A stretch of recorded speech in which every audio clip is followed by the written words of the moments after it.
Boa noite a todos. Muita alegria que eu estou aqui novamente, né? E como eu sempre digo, eu não estou aqui para dar palestra, eu estou aqui para bater papo, né?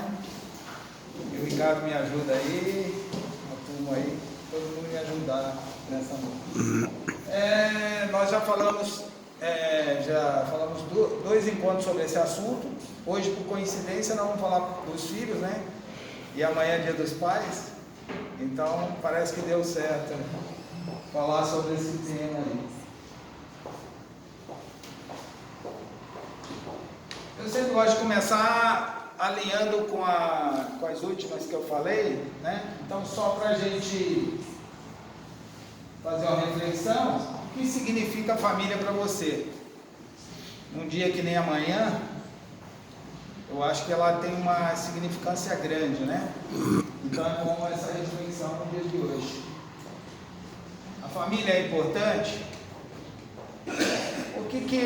Até eu escolhi esse tema porque existe um debate muito forte hoje, né? De direita com esquerda, sobre família e não família. Então é um debate bem bacana para a gente poder evoluir com isso aí. E qual é a sua família? Isso aí a gente já tratou em alguns temas, mas era uma pergunta que eu tinha também. O tema de hoje também era uma dúvida que eu tinha muito grande, né? Em que momento se dá a reencarnação de fato, né? Assim, que momento que isso acontece? Então hoje a ideia é falar um pouco sobre isso, sobre a reencarnação. Então Deus fez o homem para viver em sociedade, ou seja, nós estamos aqui, o nosso lar, o nosso trabalho, tudo que nós nos relacionamos, né, é considerado como sociedade. Então nós estamos aqui para realmente conviver em sociedade, evoluir em sociedade, evoluir junto. E a família, que é o tema que eu estou falando, é a base onde se ergue esse edifício chamado sociedade. Então a sociedade se ergue a partir da família. Então é muito comum a gente saber, né, e comentar, eu fico mais seguro quando eu estou em casa, ou eu estou mais seguro quando eu estou com minha família. Lógico, porque lá é a base de tudo. E também eu sempre gosto de começar lembrando, né, que antes de ser pai, mãe, esposa, filho e neto, nós somos espíritos. E que essa condição que nós temos aqui, de gênero e parentesco, é uma condição fundamental para a gente poder trabalhar algumas questões na encarnação, ou seja, enquanto encarnado, que nós consideramos pai, mãe, filho, irmão, é uma condição do encarnado e não do ser espiritual. E aí vem se falando também Joana de Ângeles, dizendo que a família faz parte de um processo de evolução. A família trabalha em prol da evolução. Então, um pouco desse processo também. E aí a gente pega assim, então como é que as famílias estão organizadas? Já falei isso também, só estou relembrando hoje para quem não estava nas outras duas. Nós temos a família espiritual, a reencarnação e a família humana. O que separa a gente das duas famílias é o processo de reencarnação. E qual é a família espiritual? E aí eu pego para explicar que são espíritos afins, com as mesmas inclinações, caminhando rumo ao progresso e à evolução, né? Um contribuindo com o outro. Então, quem é a minha família espiritual? A minha família espiritual são espíritos afins, amigos, né? Que estão evoluindo junto comigo. Então, uns encarnados, outros desencarnados, mas todos caminhando juntos. Então, a gente se reúne no plano espiritual por afeição e simpatia e inclinações. E aí a gente já começa a refletir um pouco, né? Ok? O quanto é importante a gente estar caminhando e evoluindo, porque senão, logicamente, nem todos evoluem iguais, então uns podem ficar para trás, outros estão mais para frente. Como é que é esse processo todo? E aí, lá no mundo espiritual, que se organiza para que eu consiga voltar enquanto encarnado. Isso tudo através de quê? Da lei da reencarnação. Então, através da lei da reencarnação, a gente está fazendo a questão da programação de reencarnação para ver com quem que a gente vai encontrar aqui. Então, alguns que nós vamos encontrar aqui encarnados fazem parte da nossa família espiritual, porque estão progredindo junto com a gente. Alguns são porque nós temos que resgatar alguma questão. E graças a Deus ele não lembra qualquer um e qualquer outro, né? Porque senão ficaria mais difícil de se conviver. Mas a gente tem a intuição, né? Você fala assim, eu me dou melhor com fulano, eu me dou pior com ciclano. Então, cabe uma reflexão aí. Não sei se vocês concordam em relação a isso. Por que que isso acontece? Então, existe todo um planejamento espiritual. O tema de hoje tem muito a ver com isso, com esse planejamento, como é que ele acontece. E esse planejamento tem muito a ver com o que você fez no passado, né? As dívidas e os resgates que você precisa ter. Então, esse planejamento espiritual aqui vai depender muito, o futuro depende muito do passado, e o livre-arbítrio tem uma influência grande sobre isso, porque lá em cima você combina um monte de coisa, chega aqui embaixo e esquece de tudo, né? E aí fica mais difícil de você evoluir nesse sentido. Então, nós somos responsáveis pela nossa programação aqui na Terra. Eu quero ter tido essa oportunidade de programar a minha encarnação e eu espero estar cumprindo com ela. Porque eu espero que eu consiga, né, recuperar alguma coisa nesse sentido. Ok? Foi até aí que eu vim, né?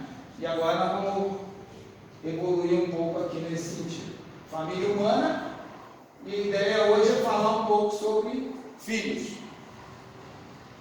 Eu sempre fiz uma pergunta para mim, ainda tem uma controvérsia, porque a gente não tem certeza, a gente acredita em algumas coisas, mas certeza a gente não tem, né? Pelo menos eu não tenho. Então eu sempre me perguntei, no processo de gravidez, de nascimento, quando que se acontecia a reencarnação, como é que ela se acontecia e tal. Então a minha ideia hoje é bater um papo sobre isso, já que eu falei da família espiritual, já que eu falei da família encarnada, já que eu falei do namoro, do casamento, hoje eu estou falando dos filhos, dando sequência nesse tema tão importante.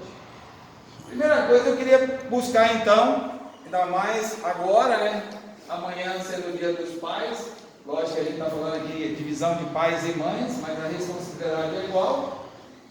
Qual é a missão dos pais segundo o Espiritismo, né? O espírito dos pais tem como missão desenvolver os filhos pela educação, né? E isso, cumprindo com essa tarefa, e se ele falhar, ele será culpado. Então, nós, quando recebemos nossos filhos, o plano espiritual nos entrega alguém para a gente cuidar. E uma missão é dada, tá certo? Até que momento que nós cumprimos ou como essa missão ocorre ao longo da vida, né? Então é uma coisa que eu também sempre me perguntei. Então, se essa missão foi me dada, como ela acontece ao longo da evolução dos meus filhos e qual é a minha responsabilidade sobre isso? Então, para começar essa conversa, como eu falei lá no namoro, no casamento, que eu falei que no namoro as coisas não acontecem por acaso, no casamento também não acontece por acaso, existe uma grande força espiritual dessa família espiritual que a gente falou, que a gente deixou lá em cima e que está junto com a gente aqui torcendo para que tudo dê certo. Essa família espiritual vai nos ajudar tanto no processo do casamento quanto no processo de ter filhos. Okay? E aí, o namoro, o casamento e a relação vai resultar num processo de fecundação. Então eu sempre me perguntei assim, então em que momento exato se dá a reencarnação? Não sei se vocês já se deram conta disso. Então, no momento da fecundação se dá a reencarnação, como que ela acontece? Então, para a gente entender melhor isso, o que eu fiz? Eu fiz um retrato dos 9 meses de gravidez para a gente ter um entendimento melhor né? Até porque depois de nascido, alguns problemas vão aflorar, baseado até nesse processo também.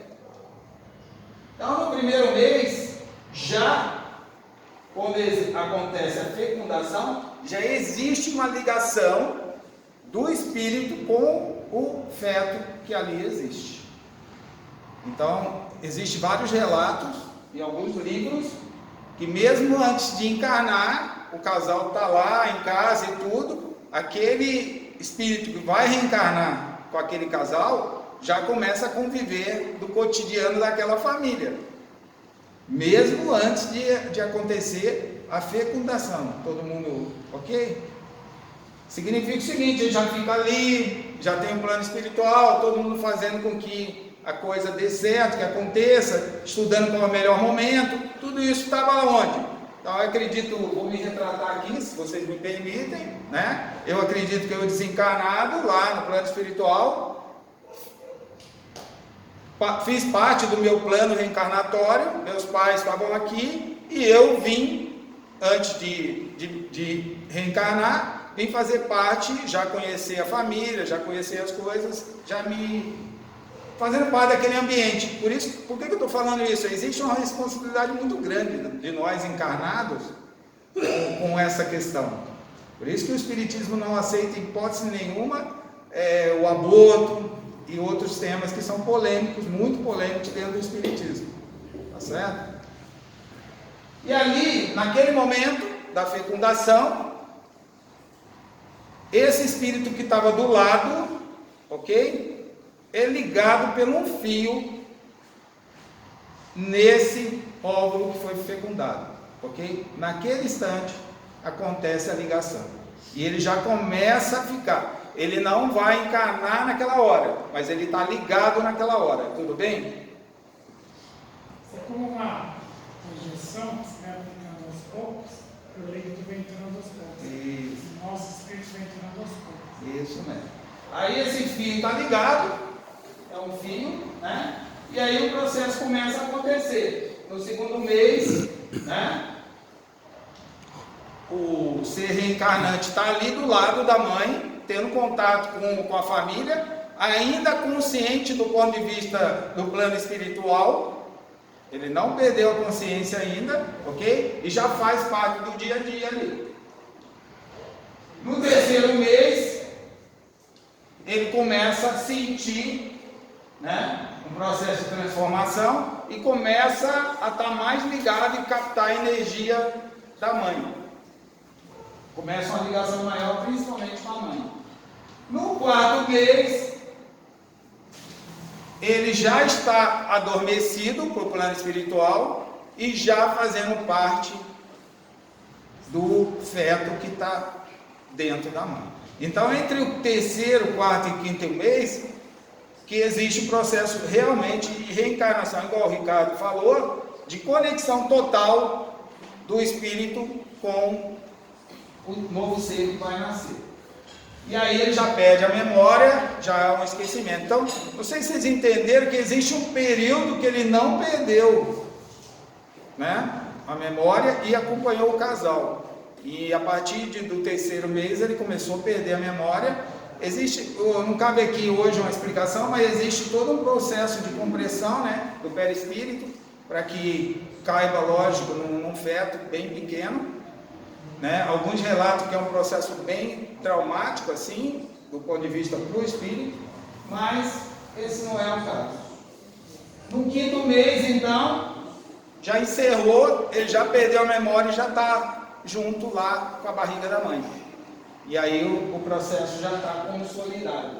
E ele termina aí? Não, depois vou mostrar lá na frente. Esse processo é um processo que começa no terceiro mês, se completa na barriga da mãe no quinto mês, mas que na criança vai até os 7 anos.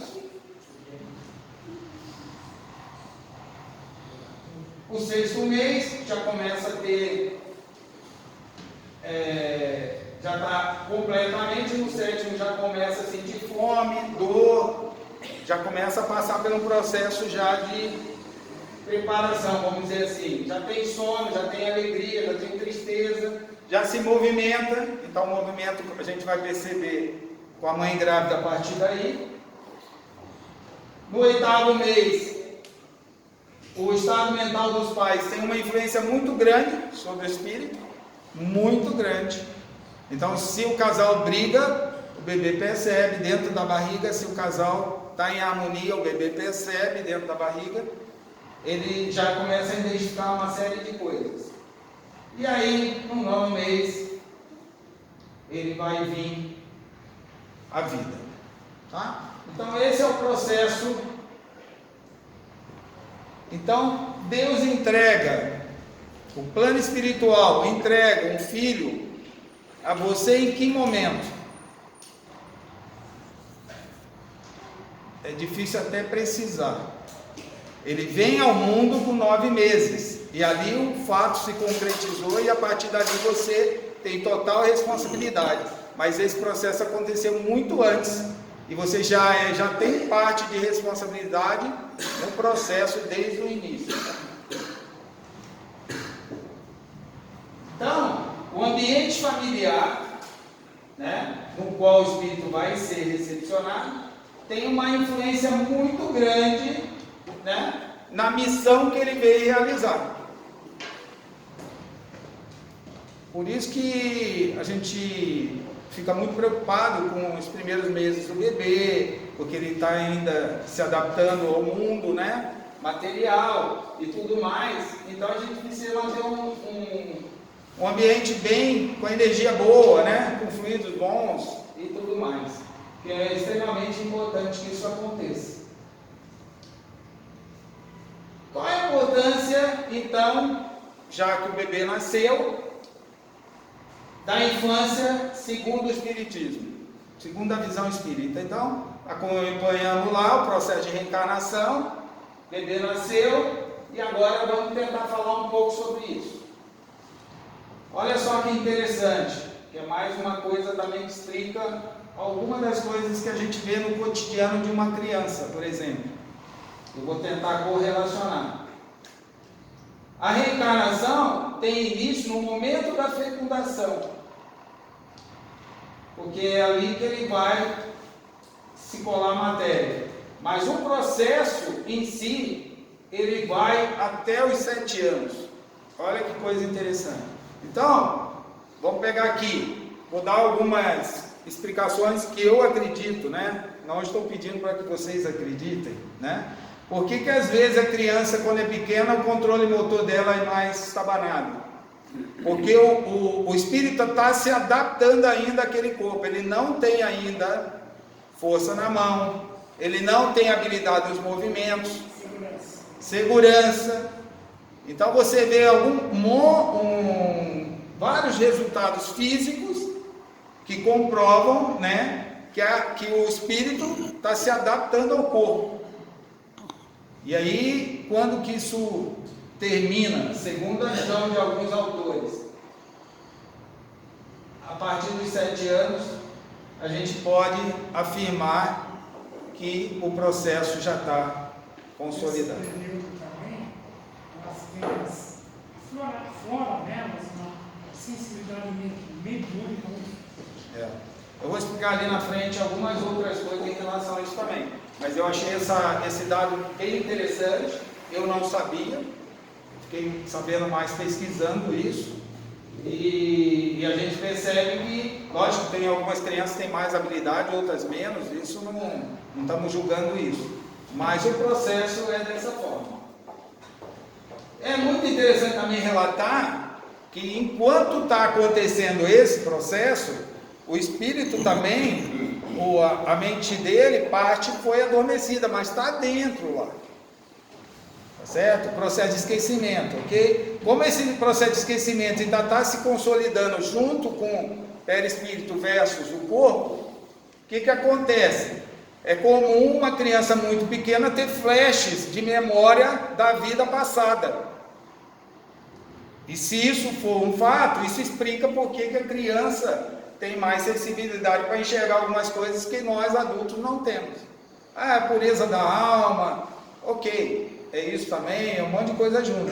Mas aqui tem uma explicação mais plausível, né? Toca instrumentos com 2, 6 anos. Isso aí. Ok? Todo mundo entendeu? Então, por que a gente fica com aquela pergunta, né? Por que alguma criança com 2, 3 anos relata, faz isso, faz aquilo, né? Por quê? Porque o processo ainda de esquecimento, ele ainda está acontecendo. E aí... O mais interessante da pesquisa, quando quem estuda, é a parte mais impressionante.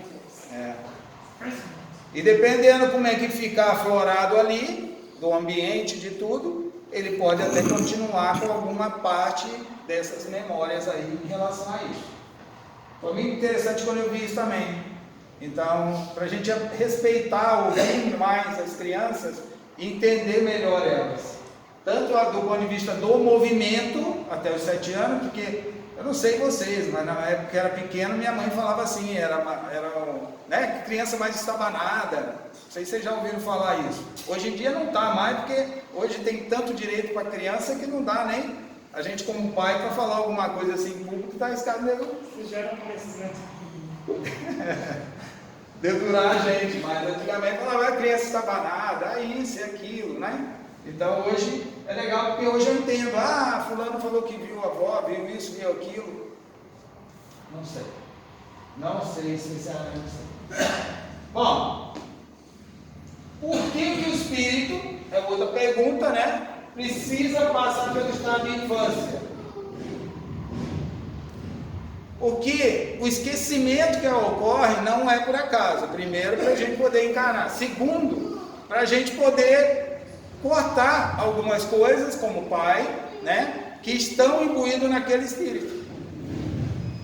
Eu costumo brincar assim, né? Brincar, não sei se é uma brincadeira boa, mas eu vejo assim, você vai lá, planta aquela grama linda, a grama está bonita, né? Como a grama é muito nova, começa a aparecer mato, tiririca.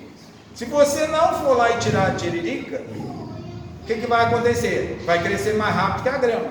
Então você tem que ir lá tirando a tiririca todo o tempo, se você quiser a grama verde, né? Com os nossos filhos, é muito parecido. Eles têm o lado bom e ruim dentro deles. E vai florar. Vai florar baseado em quê? No ambiente. Se o ambiente é um ambiente que possibilita tendências negativas, vão florar tendências negativas. Se for positiva, vai florar com tendências positivas. Então, as crianças são seres que Deus manda para novas existências.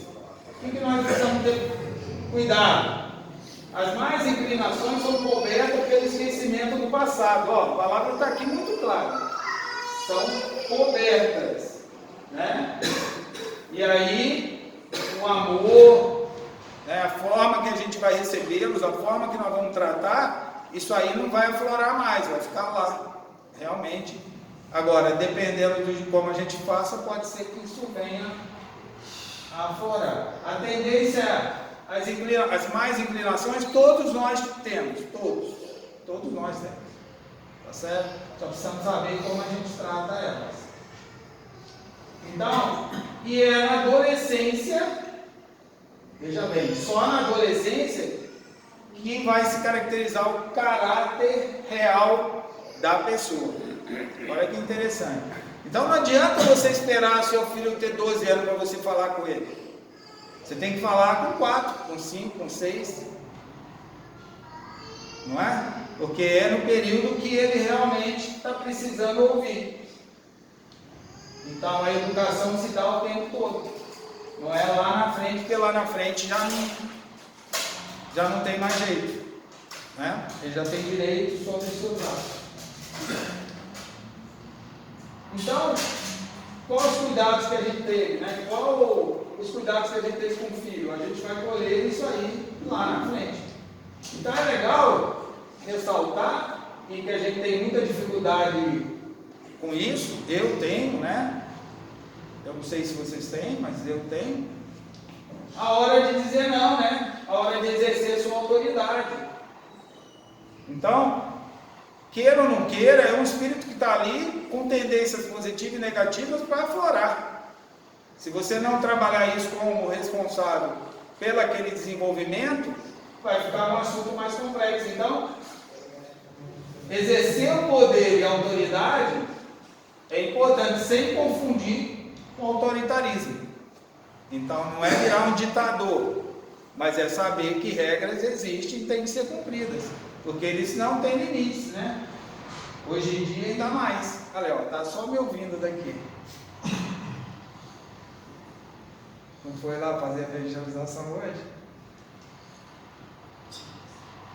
Então, Emmanuel lembra o seguinte: nem freio que os mantenha na servidão, nem licença para que virem uma libertinagem. Então, nem uma coisa nem outra. Agora, vocês vão concordar comigo. Esse é o desafio, não é? Você saber a dose certa que você vai aplicar. Porque você acha que tem um remédio, mas não sabe qual é o tamanho da dose que você vai dar. Ora você erra a mão, ora você acerta a mão, né? E aí que vem o desafio nosso, de aprender a ser pai, porque também a gente tem que aprender, né? Não tem um treinamento sobre isso. Por mais que a gente queira, né? Você vai com os educadores e fala, abaixa na altura da criança, fala olhando no olho, né? Ouve ele, se tiver, espera ele parar, se ele está irritado, espera ele ficar mais calmo, aí você fala. Só que tem uma hora que não dá, a gente faz isso tudo e não resolve, né? Então, tem que dar um castigo, tem que fazer alguma coisa para que a gente não perca o controle da situação, senão é perigoso perder o controle. Então, a palavra amorosa, mais firme nas decisões. O sim ou não no momento certo. Então, se a gente conseguir ser amoroso, mas ser firme, o sim ou não na hora certa, né? Se a gente aplicar isso com bastante sabedoria e pedir ajuda do plano espiritual ainda, porque mesmo assim é muito complicado, com certeza nós vamos conseguir cumprir o nosso papel, no qual a gente se comprometeu lá em cima no plano espiritual. De cuidar desses seres maravilhosos aí que estão do nosso lado, né? Portanto, eu gosto muito disso aqui, tem muita imagem, né, sobre isso. Portanto, não carregamos eles no braço, mas nós caminhamos com eles. E a gente às vezes tem mania de querer carregá-los, né? Porque a gente às vezes fica até com pena. Mas eles têm que fazer o caminho deles. Porque eles também vieram aqui para aprender, né? Eles estão aqui se desenvolvendo também. E esse exercício é dos dois lados, é nosso e é deles também. É nosso como pais e é deles como filhos. Fazer isso acontecer. Eu sempre gosto de deixar algumas conclusões, recomendações de tudo que eu falo, né? E queria deixar nesse caso também para a gente fazer uma reflexão. Como vemos, Deus nos empresta seus filhos, na confiança de que possamos desenvolver os melhores do que chegaram aqui. Então, o que a gente tem? A gente tem essa prova. Deus entrega os filhos do Deus para nós criarmos, né? A gente chama aqui de pai porque a gente está encarnado. Só que desencarnado nós somos todos irmãos. Então é um processo de confiança mútua. E aí a gente tem a ajuda de Deus para fazer isso.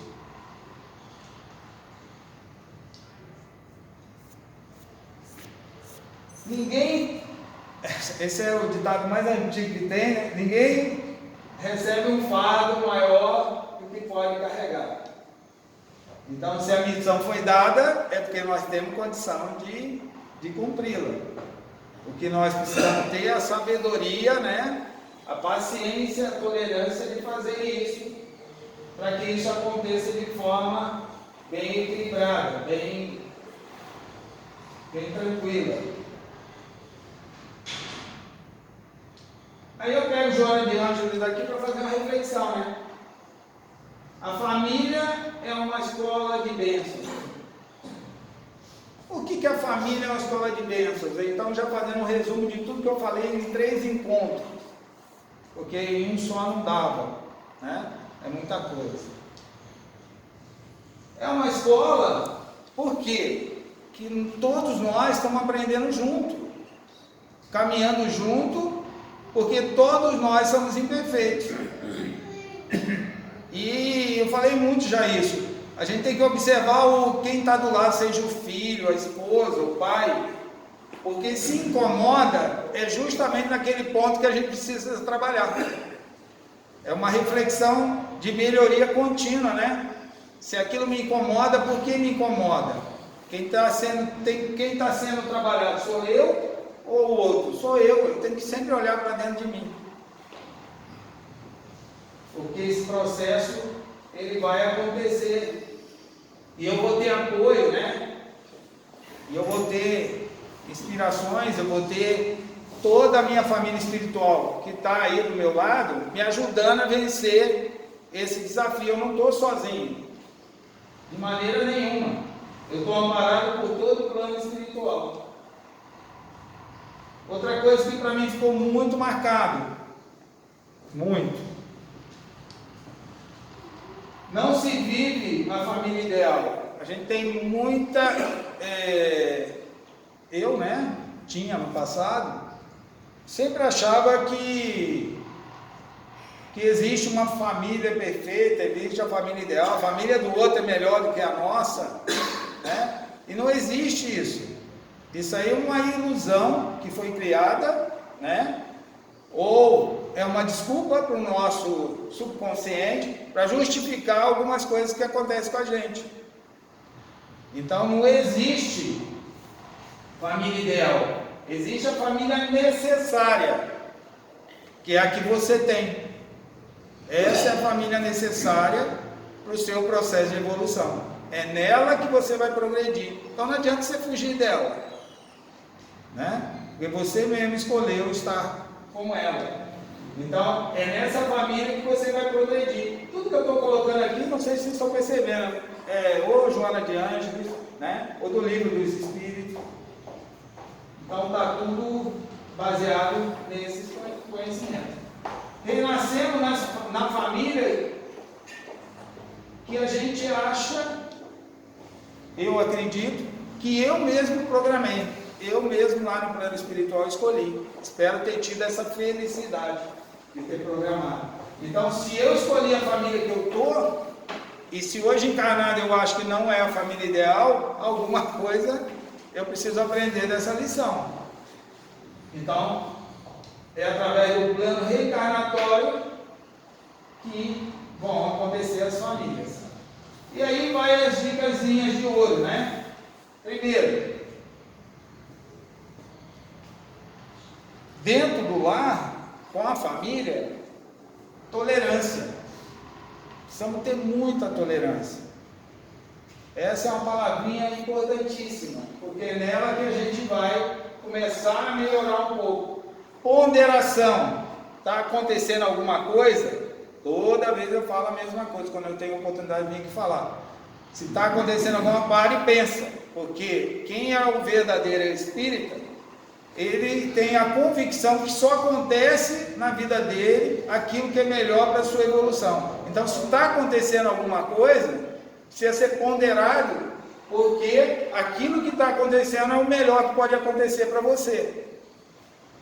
Então, se eu botar na minha cabeça essa máxima, eu vou superar com muito mais tranquilidade todos os desafios que a vida vão me propor. Porque eu sei que esses desafios são os desafios que mais vão fazer com que eu cresça. E a ponderação é uma parte importante disso. Equilíbrio. Estão notando que as palavrinhas elas vão se encaixando? Equilíbrio por quê? Vamos imaginar assim, eu falei que você tem uma família espiritual, não falei? Ela está vibrando por você, não está? Na hora que você tenha a dificuldade com o filho, com a esposa, com o pai, com o irmão, não importa com quem. Se você se mantém em equilíbrio, quem vai te ajudar? É a sua família espiritual que está do seu lado, é seu anjo da guarda, é alguém que está vibrando para você. Agora, se você não está em equilíbrio, o que vai acontecer? Eles não vão conseguir te ajudar. Existe uma frequência, você não entra em frequência com esses colegas que querem te ajudar. E aí fica muito mais difícil de acontecer. Pensamento positivo. Super importante também. Porque na hora dos problemas familiares, qual os pensamentos que vêm na cabeça de vocês? São pensamentos positivos? Nem todos. Nem todos.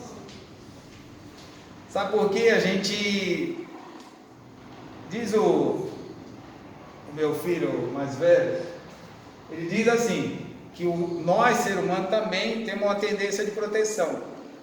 Não é uma coisa... e isso a gente traz do mundo animal.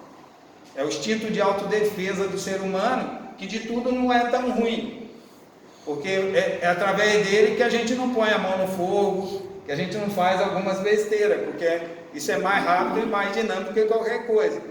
Só que esse instinto, por outro lado, ele nos ajuda, o nosso cérebro acaba processando ele no instinto de autodefesa. Então a gente sempre acha que o outro está errado e que a gente está certo, né? Então qual é o primeiro intuito nosso sempre? Sempre. No primeiro momento é achar que nós estamos errados e o outro nós estamos certos e o outro está errado. E aí, se você conseguir ter ponderação, equilíbrio e pensamento positivo, você vai conseguir olhar os dois lados da balança, porque até um momento você só olhou um. Eu estou falando para mim também, tá? Recitar isso aí. É como acontece, os pais bons criam os filhos até certa idade bem, acontece alguma coisa diferente com o filho, ele diz, aonde eu errei? É um problema sério. Sério. Teve um caso que foi o Divaldo estava falando, que uma mãe criou um filho espírita e levava para o centro para fazer evangelização lá. E o filho não queria ir de jeito nenhum, certo? E assim que o filho teve alguma independência, ela via que o filho tinha inclinações não muito boas, mas ela levava. E aí o tempo foi passando, o filho ficou mais independente, não foi, mudou de cidade. E um belo dia ela ligou para o filho, ela ficou sempre em dúvida, né? Por isso que a gente tem esse compromisso, tem a ver com isso tudo que eu estou falando, porque nós temos um compromisso com esse ser. E aí ela falou, ligou para o filho, né? Filho, eu vejo que você não está no bom caminho. O filho não estava no bom caminho mesmo, né? Mas será, aonde eu errei, né? Será que eu devia ter insistido mais? Será? Ele falou, mãe, se você não me levasse no centro espírita, eu sinto que eu seria muito pior ainda do que sou hoje. O meu instinto que vem dentro de mim é grande, para matar, para fazer alguma coisa. Só que quando eu vou fazer isso, mesmo estando no caminho errado, eu ainda lembro de você me levando no centro. E que isso me ajuda, de alguma forma, a me frear. Mas não é o suficiente para mim. Então fique tranquila, não é um problema seu, é um problema meu. Então a gente tem um papel, a gente tem que saber até onde vai. E por último, muito amor. Porque com amor as coisas se resolvem muito mais fácil. Porque o amor é um sentimento muito superior até a todos os outros que eu coloquei. Então o amor é transformador. Então se eu amo efetivamente, né, eu vou encontrar os outros caminhos, porque ele vem antes, ele não vem depois. Então fica a dica aí. E se o nosso lar é o ponto principal, onde nós vamos receber esses espíritos reencarnantes, onde a gente vai cuidar deles por um período, porque eles não são nossos filhos, eles são filhos de Deus, né? Eles são entregues para a gente cuidar durante um período. Eles são espíritos igual a nós, que nessa oportunidade eu vim como pai, que na próxima eu posso vir como filho deles, né? Então, o que a gente tem que fazer como pai? Cuidar do nosso lar também do ponto de vista de energia. Então, qual é o nosso dever, né? Primeiro, a evangelização. que hoje está cada vez mais carente nos centros espíritas, né? Você vê que no passado a gente tinha até a mocidade, hoje já não tem tanto também, e eu acho que tem religiões oferecendo mais coisa, deve ser alguma coisa de encantamento. E o lar ser cuidado através de quê? Do Evangelho. Porque se você faz a prática do Evangelho no lar, você está iluminando o lar. O lar está recebendo fluidos positivos, né? E energias positivas que vão ajudar a você manter mais o equilíbrio, manter um ponto de luz lá sendo iluminado.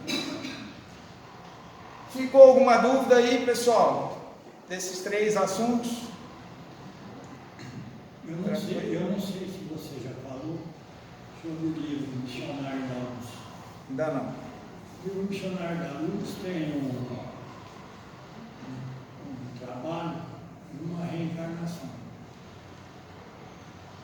O pai e a mãe é levado lá para conhecer aquilo que vai nascer. Ah, que legal. Só que chega lá em cima, o que ia ser pai falou, pô, eu posso ser pai dele. Porque na outra encarnação ele me contou. Aí voltam, passa 3 meses, levam o pai e a mãe de novo lá. O camarada que precisava nascer chama-se Segismundo. Aí passa um filme do pai e a mãe daquele que ia nascer. Aí mostra o que o pai havia feito para aquilo que ia nascer. Aí ele conseguiu enxergar. Aí ele aceitou. Graças também ao filho de 3 anos, que orava, que pedia um irmão. Bacana. Isso É do André Luiz, né? É do André Luiz, no livro Missionário da Luz. É excelente o assunto. E depois também ele fala que o espírito que estava acompanhando o espírito do mundo ficou 7 anos com ele, acompanhando tudo que ele fazia. Ficou esse espírito acompanhando. São vários livros que retratam bastante esse tema, e para mim montar esse assunto eu acabei pegando várias pesquisas, né? Ele também é um pesquisador grande de livros, outro dia ele me deu aí um CD com não sei quantos livros tinha lá, né? Quantas informações e tal. E hoje a gente sente com a idade que já vem passando, com o tempo, avergando, que é bem diferente do tempo nosso passado. Hoje você não vê diálogo. Você senta em qualquer mesa, ou qual restaurante, ou no trem, onde for, no ônibus, o cara está bonito, o celular, é inteligente, é bacana, é para frente, eu concordo. Mas precisaria ter mais diálogo com os filhos. Às vezes eu, graças a Deus, filhos estão todos felicitos. Mas a gente vê os próprios netos, se querem sentar na mesa batendo, evoluindo, mas não tem jeito. Eu dei aula durante 17 anos para alunos universitários com 18 anos em média. E você vê claramente a mudança. Só que tinha um professor, ele reclamava muito. E um dia eu virei para ele e falei assim, professor, ok, mas esse é o aluno de hoje. É com ele que nós vamos trabalhar, é com ele que nós vamos conviver. Então, eu concordo com o senhor, eu acho que é bem assim. Mas é a realidade. Então, não adianta a gente se ausentar dela, né, com saudosismo de alguma coisa. O importante é a gente entender que é eles que nós vamos criar. Tem um aí que um dia ele falou comigo, eu cheguei e falei assim, vai fazer tal coisa. Ele falou, não. Eu falei, mas quem manda aqui sou eu. Ele falou, não, quem manda aqui sou eu. Eu falei, não, sou eu. Não, sou eu, não foi, Dani? Com 4 anos, ele ficou discutindo comigo quem manda. Aí os educadores dizem que a gente tem que abaixar, conversar. Nessa hora eu baixei e peguei o chinelo. Aí ele falou assim, já entendi, saiu correndo. Então a mistura meio de tradicional, meio sabedoria ou não, de aprender. Importante que você faça com o coração, com amor, né? E que consiga equilibrar todas essas coisas. Gente, muito obrigado pelo carinho de vocês. A gente vai pegar outro tema aí daqui para frente. Eu ainda não sei, eu ganhei um livro do colega aqui do centro também, seu Rui. Ele quer que eu pegue o livro e transforme em palestra, porque ele adorou o livro. Eu estou com o livro lá em casa, vou começar a fazer isso. Aí assim que estiver pronto eu trago aí para vocês, tá bom? Boa noite, muito obrigado.